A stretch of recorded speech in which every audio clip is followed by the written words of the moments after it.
يا رب من كتوصفا بمحمد يغفر لنا يا سامعا لدعاءنا يا رب من كتوصفا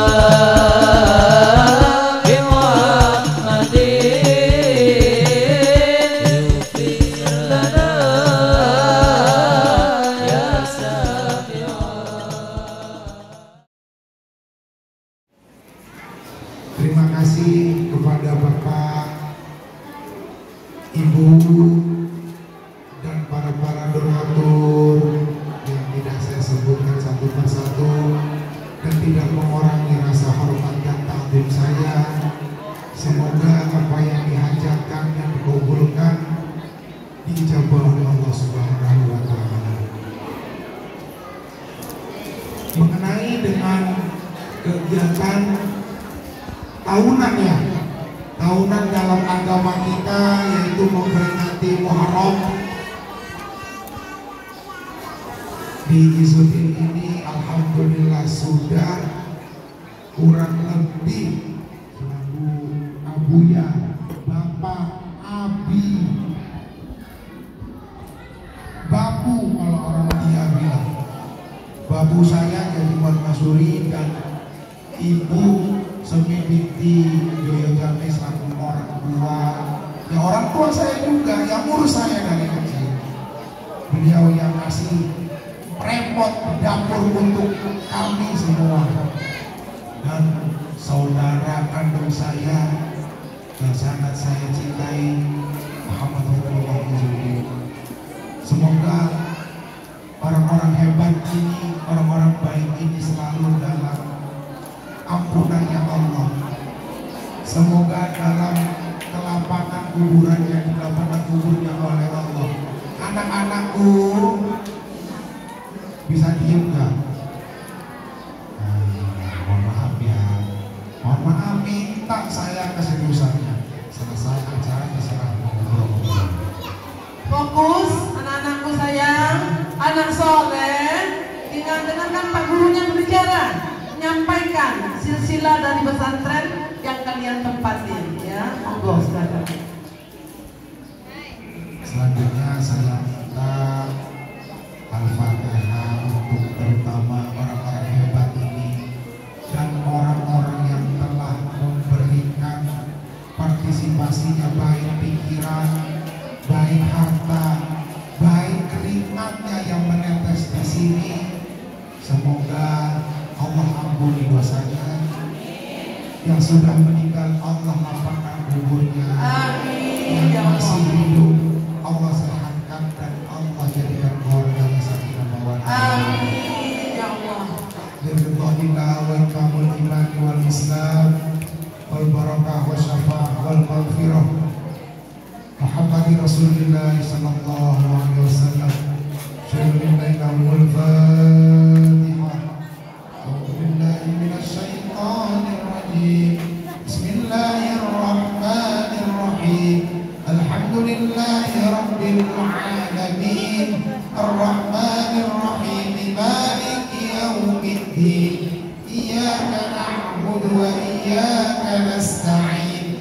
Ihdinas siratal mustaqim. Siratal ladzina an'amta 'alaihim ghairil maghdubi 'alaihim waladdallin.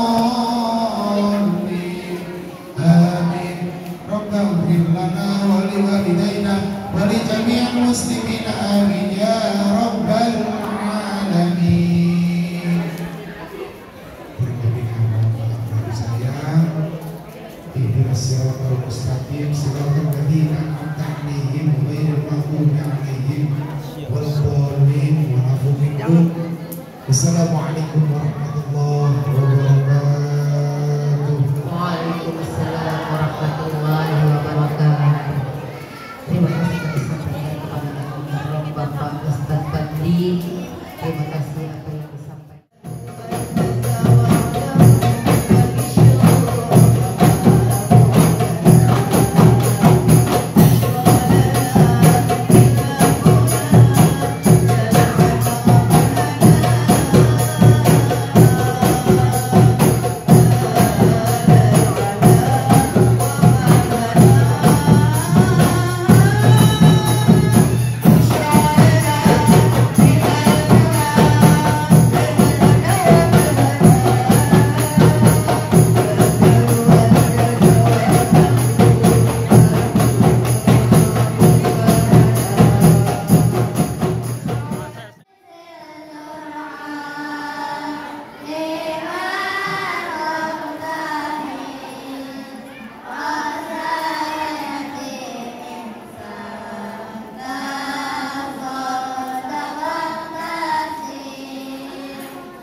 mana lumur tajatul amin bil ilmi wal akhlaqi wal adabi.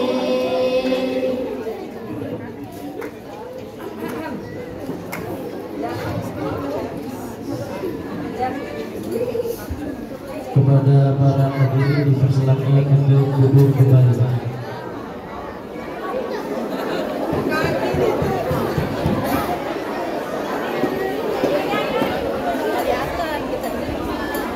Baik, untuk selanjutnya mari kita dengarkan lantunan ayat suci Al-Quran yang akan dibacakan santriwan dan santriwati Pondok Pesantren Izzuddin Al-Masyhur, yaitu surat Al-Duha, kemudian dilanjut dengan surat Al-Ma'un, kemudian dilanjut dengan surat Ar-Rahman dan doa setelah membaca Al-Quran. Waktu kami persilahkan.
Baik, acara lagi yaitu pembacaan syair syukur, yang dimana syair ini tanda ucap terima kasih kami dari santriwan dan santriwati Yayasan Pondok Pesantren Izzuddin Al-Masyhur untuk para guru-guru kami dan untuk para ustaz-ustazah kami, khususnya untuk almarhum Abi Kiai Muhammad Masyuri, bin Kiai Saiful Zuhri dan Bumi Haji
Baik,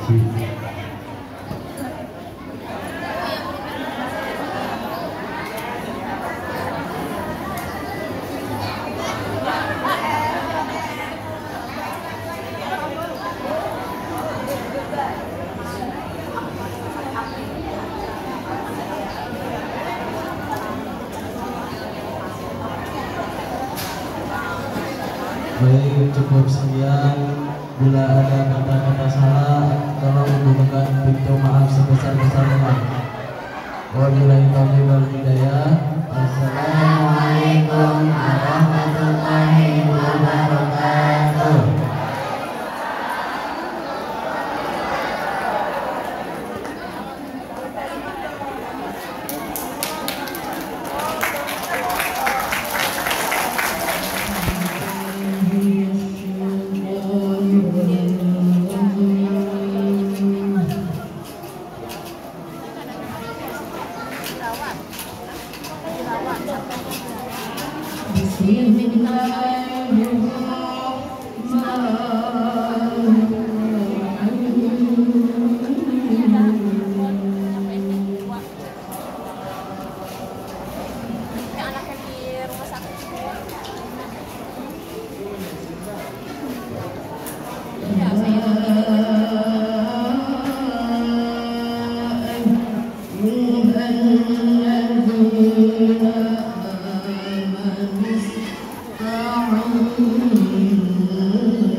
Duduk.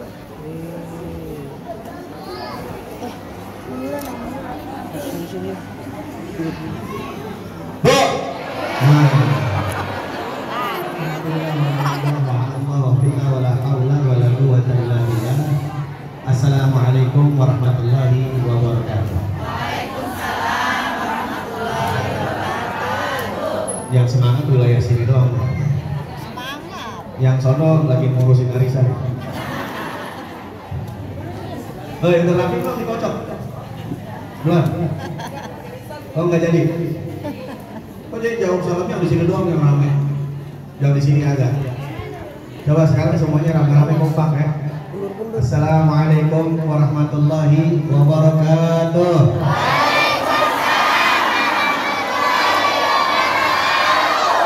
Lupa di videoin, mau taruh di TikTok tadi. Alhamdulillah wassalatu wassalam ala sayyidina Rasulillah. Alhamdulillahi ala hilmihi ba'da ilmihi wa ala 'afwihi ba'da kibratihi. Allahumma inni a'udzubika min syamatatil a'da wa 'adhalida wa khaybatir raja wa zawali ni'mah wa fujaatil nikmah. Jadi aware kamera. Walaupun lagi ceramah kita tetap dada-dada pada kamera. Alhamdulillah pada pagi hari yang ceria ini, alhamdulillah dalam keadaan wajah yang berseri-seri, kita hadir di majlis di Pondok Pesantren Izzuddin Al-Masyhur. Salawat serta salam kita curahkan hadirat Nabi besar Muhammad sallallahu alaihi wasallam yang kita ini banyak diwariskan dari keilmuannya Nabi Muhammad. Pondok-pondok pesantren itu tercipta karena ada ghirah, ada motivasi bagi seorang mukmin untuk menyebarkan dakwah, meneruskan perjuangan Nabi Muhammad SAW. Jadi yang namanya tersambung kepada Nabi Muhammad itu ada dua. Ada dari nasab keturunan, ada dari sebab. Kalau dari sebab itu dia dari sebab mewakili, meneruskan perjuangan dakwahnya Nabi Muhammad SAW menyebarkan Islam, menyebarkan ilmu-ilmu tentang Nabi Muhammad SAW.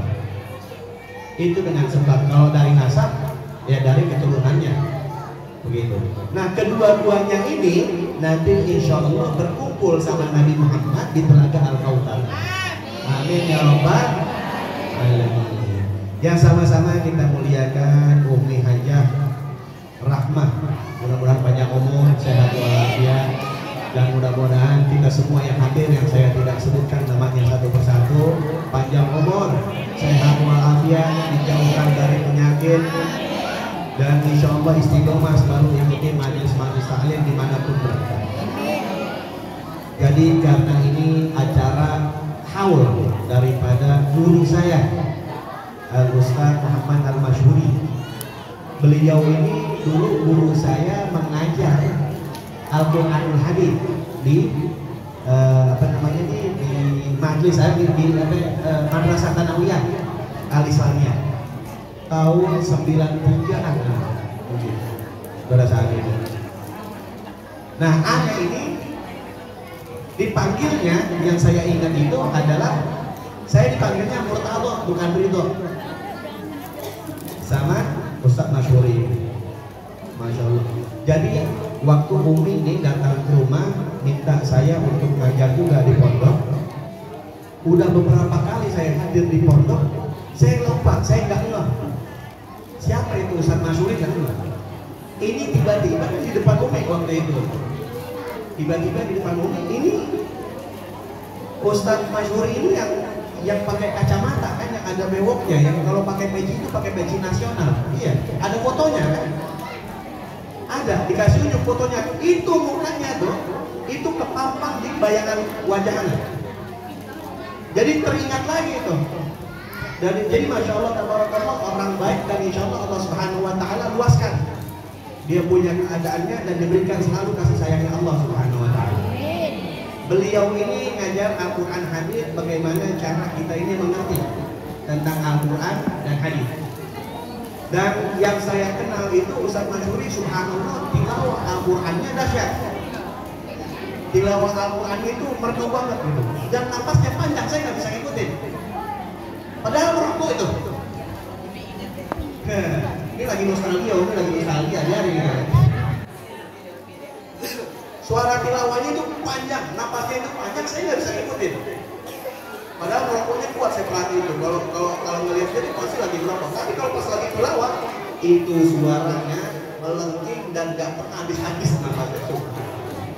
Itulah keistimewaannya Ustaz Muhammad Masyhuri. Mudah-mudahan Allah Subhanahu Wa Taala berikan apa di pondok pesantren ini kemajuan yang merupakan cita-citanya, dan insya Allah menjadi sukses, menjadi makmur. Nah, karena Ustaz Muhammad Al-Masyhuri itu mengajarkan Al-Quran dan hadis, nah kita di bulan Muharram ini setiap awal tahun bacaan Al-Quran kita bagaimana? Bacaan makhraj huruf kita ini udah benar belum? Itu tujuan kita hidup. Tahu cara baca Al-Quran, karena Al-Quran itu adalah pegangan pedoman buat orang-orang mukmin buat kita. Nah, ini kita sebut nama Allah aja masih banyak yang salah, Bu. Nama Allah itu hurufnya alif, lam, ha. Ini selalu saya ulang-ulang. Kenapa? Karena masih banyak waktu kita ngucapin salah. Besok pagi itu ada acara di pondok pesantren mungkin ada acara haul sama pengalaman lah. Mau hadir nggak? Insya Allah. Jawabnya. Benar apa salah? Benar apa salah begitu? Insya Allah. Jadi Allahnya itu diganti hurufnya sama dia. Jadi alif, waw, lam, ha. Jadi Allah, bukannya Allah. Nggak ada di dalam Al-Quran, di dalam riwayat, di dalam nama-nama agungnya Allah Subhanahu Wa Taala. Nama Allah itu ada Allah, ada. Sini sana tulisan. Mana? Nah tuh. Alif, lam, ha. Lihat tak? Gak ada wawunya, jangan diganti-ganti wawu, salah. Apalagi kita waktu sholat nih Bu, kita sholat yang pertama adalah apa? Takbiratul ihram, sambil niat di situ kan. Tiba-tiba disebut Allahu Akbar. Salah benar gitu. Kalau dia berkeyakinan seperti itu, naudzubillah, bisa jadi kafir, karena tidak ada yang lebih besar kecuali Allah. Terus Allah siapa? Nah, kan itu bagaimana hatinya deh. Oh, yang penting mah hatinya. Kalau ngucapin di mulutnya mah nggak apa-apa kali Beb. Yang penting mah hatinya Beb. Jangan samper, bawa hati gitu. Kalau hati udah benar, mulut pun ikut benar. Nah makanya mulut kita itu, kalau mulut kita ini ngomongnya benar, berarti hatinya benar. Berarti kalau misalnya kita lagi di warung, kita lagi belanja sayuran, ya kan? Tiba-tiba mulut ini ngomongin orang, berarti hatinya apa? Apalagi itu masih di warung, ini di majelis taklim masih ngomongin orang. Kenapa? Tahu nggak? Tahu nggak ini yang ngomong? Kenapa? Itu kemarin bu, suaminya kawin lagi. Lah, emang apa sampai kawin lagi? Di majelis taklim masih ngomongin orang begitu, betul atau betul? Nah, jangan dah kalau ada cerita begitu, jangan diceritain lagi, udah diam. Jangan disampaikan lagi ke orang-orang. Jangan lagunya kayak jurnalis dadakan. Habis itu ntar kalau misalnya belanja uang, ngadungnya kemana? Ke medsos. Dikasih tiap hari cuma 30.000. Cukup buat apaan? Di medsos dipakai buat curhat yang begitu-begitu, itu namanya apa? Bukan aib suami. Ada bu, ada tuh bu, ini mohon maaf saya ngomong. Masa ada bini ngomongin masalah ranjangnya suami? Emang suami saya mah barangnya gede tapi medsos sebentar.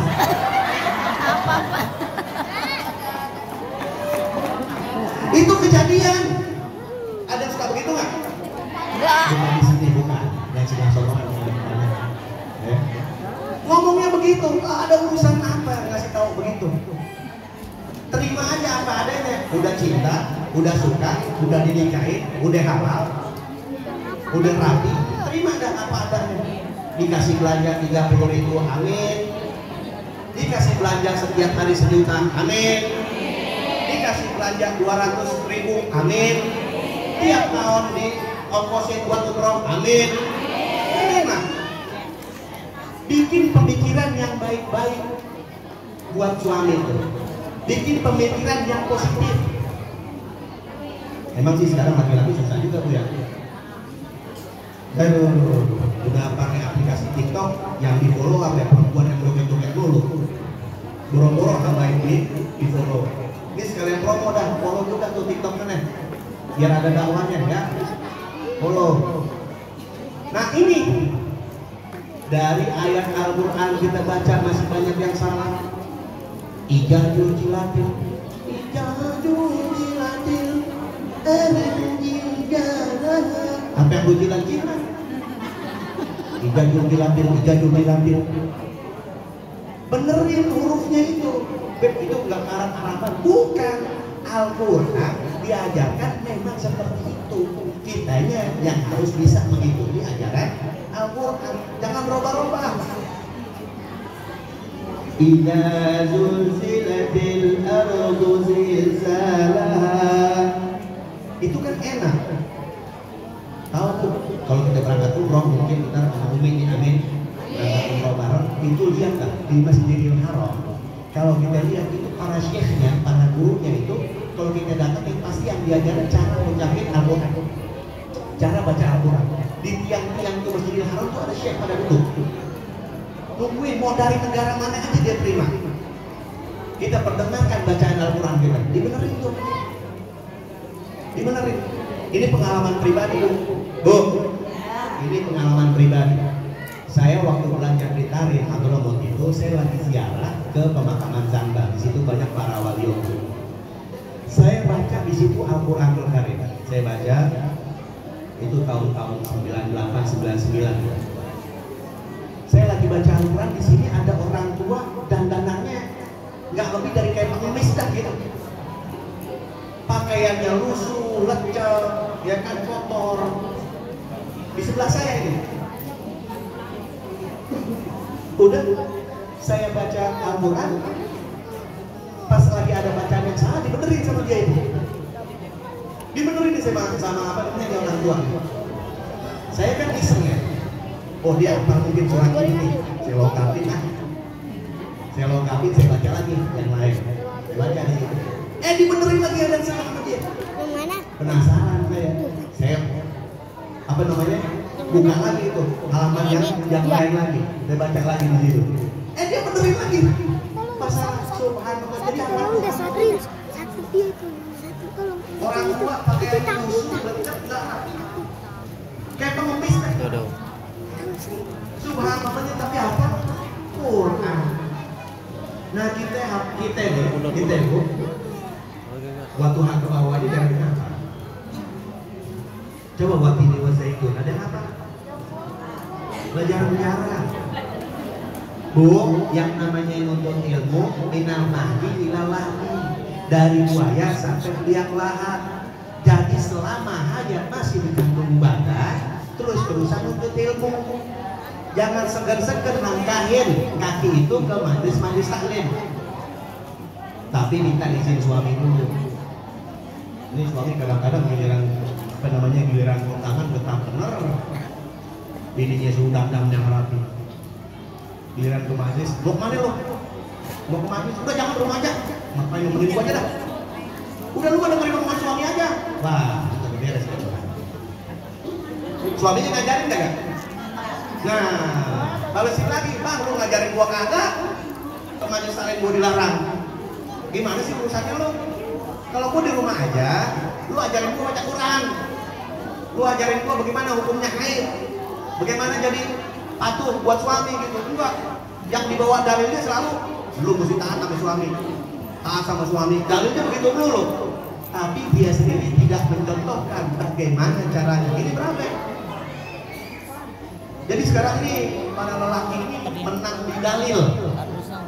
Menang di dalil. Saya bukannya ngajarin perempuan supaya durhaka sama suaminya nih, bukan.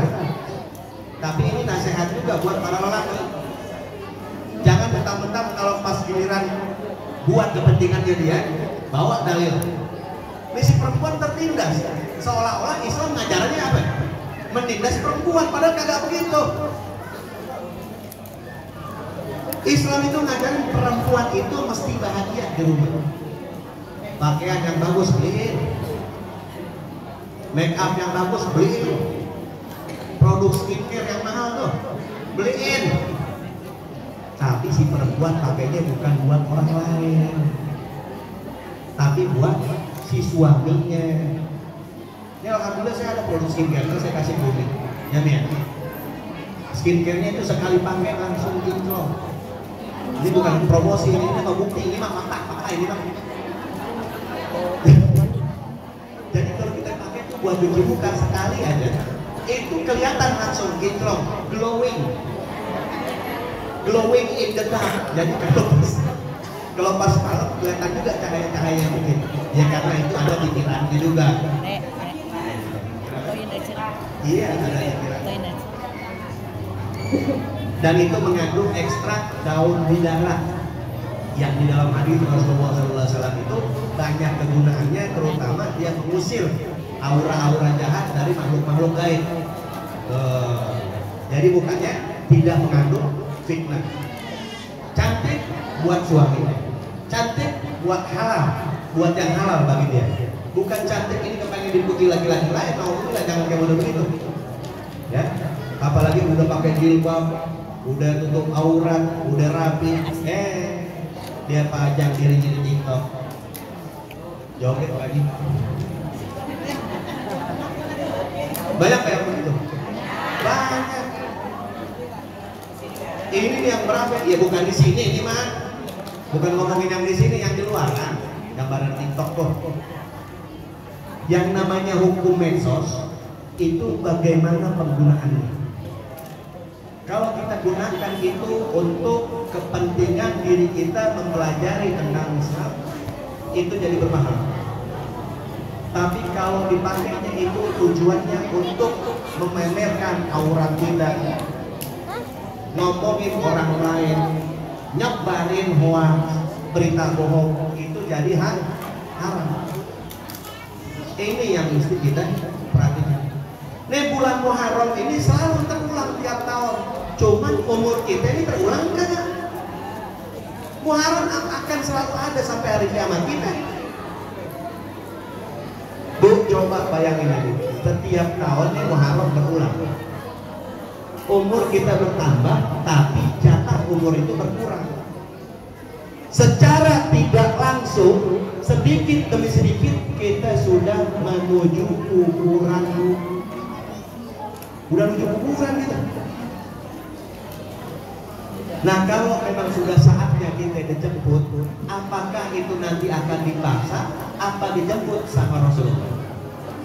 Itu pertanyaan. Jadi tahun demi tahun hilang dari kita, yang kita dapat apaan?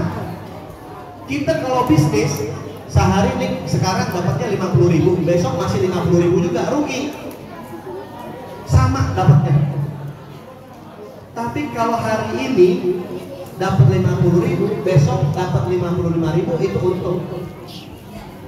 Begitu juga ibadah kita. Kalau hari ini sama, gak ada tambahannya, untuk hari yang berikutnya rugi kita. Rugi Bu. Coba Bu nih bayangin, sekarang ini mungkin kita lupa, kita ini dalam keadaan ghaflah. Coba kalau misalnya kuburan lagi digali Bu, kuburan lagi digali, ya kan? Ibu datang lihat ngomongin itu kuburan bagaimana. Habis itu turun coba. Setelah turun coba rebahin diri kita di situ. Ada apa? Kan pada ngerasain. Ada di sini yang bisa jamin dirinya nggak masuk kuburan? Ada yang bisa jamin? Oh saya mah nggak bisa masuk kuburan. Beb. Saya mau tapi anyutin. Ada begitu? Ada. Semuanya ini secara pasti mutlak bakal masuk ke dalam kuburan. Cobain. Sekarang ada kipas angin. Mungkin pakai AC. Di kuburan gak ada yang jual kipas angin tuh. Gak ada yang jual AC. Kipas angin juga gak ada yang jual. Kali gitu yang kubur kipas angin nih kalau panasan ya. Dikasihin gitu. Gak ada. Yang kita bawa amal baik kita Bu. Amal baik kita. Waktu sanak keluarga ini pulang menuju ke rumah. Maka di dalam riwayat 7 langkah itu yang nganterin udah mulai pulang ke rumah. Itu malaikat, ada 2 malaikat. Siapa malaikat? Malaikat yang nanya di dalam kubur siapa namanya? Oh, Munkar dan Nakir. Ini sering majlis berarti tahu. Munkar dan Nakir ini nanya kita. Kalau misalnya amal perbuatan kita kurang, itu malaikat nanyanya kayak, waduh, udah galak banget. Tapi kalau kita ini banyak amal perbuatan yang ditanya, man rabbuka dengan lemah lembut, siapa Tuhanmu? Waktu ditanya, man rabbuka, siapa Tuhanmu? Kita bakal jawab Allah gitu. Jawab Allah bukan? Nyebutnya masih banyak yang salah. Allah. Tuhanku Allah. Dikemukin malaikat Bu. Begitu mah mana ada Tuhan namanya Allah, kan ada. Makanya di rumah itu ntar dia apa namanya dilatih. Jadi Allah itu hurufnya cuma di lidah aja. Allah itu hurufnya di lidah. Allah. Lihat di kaca tuh sambil berkaca. Mulut, bibir, sama dagu jangan bergerak. Jangan sok imut kayak ikan cupang au. Allah. Mulut, bibir, sama dagu enggak bergerak. Jadi cuma lidah aja yang bergerak. Allah. Entar nanti itu di rumah harus dilatih itu. Karena nanti di dalam kubur bakal ditanya. Kalau nggak kenal, nggak tahu ngucapin nama Tuhan kita, alhamdulillah. Yang kedua, waman nabiyuka, siapa nabimu? Kita jawab apa Bu? Man nabiyuka, siapa nabimu? Kita jawab apa Bu? Muhammad SAW Nabi. Saya mau tanya Bu, kenal Nabi Muhammad nggak? Kenal Nabi Muhammad nggak? Nabi Muhammad yang wajahnya bagaimana, alisnya bagaimana, rambutnya bagaimana, hidungnya bagaimana, mulutnya bagaimana, pandangan matanya seperti apa? Belum pernah kita lihat Bu. Salah siapa kalau model begitu? Dari Muhammad ya Rabb.